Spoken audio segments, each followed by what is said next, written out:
পাইলটের উড্ডয়ন ত্রুটির কারণে উত্তরা মাইলস্টোন স্কুলে বিমান দুর্ঘটনা এ সংক্রান্ত গঠিত তদন্ত কমিটি প্রধান উপদেষ্টার কাছে প্রতিবেদন জমা দিয়েছে। প্রতিবেদনের প্রধান যে সুপারিশ করা হয়েছে তাতে বলা হয়েছে, জননিরাপত্তার স্বার্থে এখন থেকে বিমান বাহিনীর সব প্রাথমিক প্রশিক্ষণ ঢাকার বাইরে পরিচালিত করা।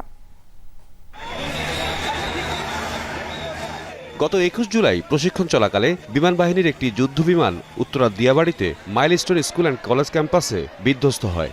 দেশের ইতিহাসে সবচেয়ে বড় এই সামরিক বিমান দুর্ঘটনায় হতাহতদের বেশিরভাগই শিশু। এ দুর্ঘটনায় শিক্ষক, শিক্ষার্থী ও অভিভাবক সহ 36 জন প্রাণ হারান, আহত শতাধিক।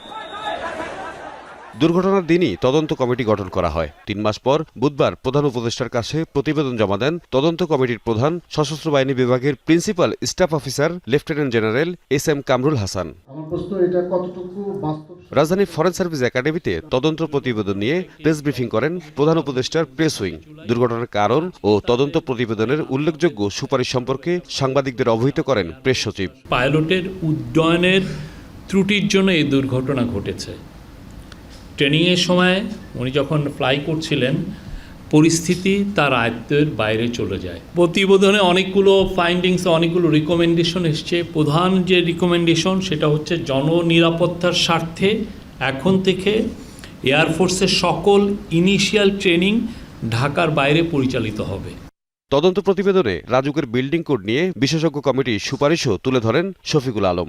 বিল্ডিংটা মিনিমাম 3টা সিঁড়ি থাকার কথা ছিল, সেখানে সিঁড়ি ছিল মাত্র একটা মাঝ বরাবর।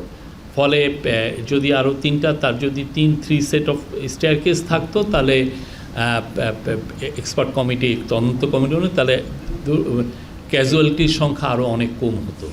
এক প্রশ্নের জবাবে প্রেস সচিব জানান, ভারতে বসে শেখ হাসিনা কি নির্দেশনা দিচ্ছেন তা সরকার মনিটরিং করছে। কার্যক্রম নিষিদ্ধ আওয়ামী লীগের কর্মকাণ্ড নিয়ে কঠোর ব্যবস্থা নিতে আইনশৃঙ্খলা বাহিনীকে নির্দেশনা দেয়া আছে। উনি ওইখানে বসে কি করছেন বা কি নির্দেশ দিচ্ছেন সে অবশ্যই আমাদের মনিটরিংয়ে আছে। কেউ এই ব্যানকে ডিফাই করে সভা সমিতি করতে চাবেন, ঝটিকা মিছিল করতে চাবেন, যাই করতে চাবেন, সেক্ষেত্রে আমাদের আইনের full force of the law apply হবে।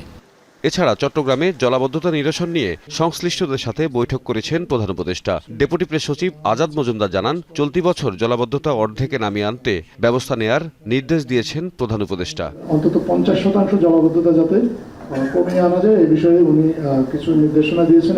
তাওহিদ মিথুন, যমুনা নিউজ, ঢাকা।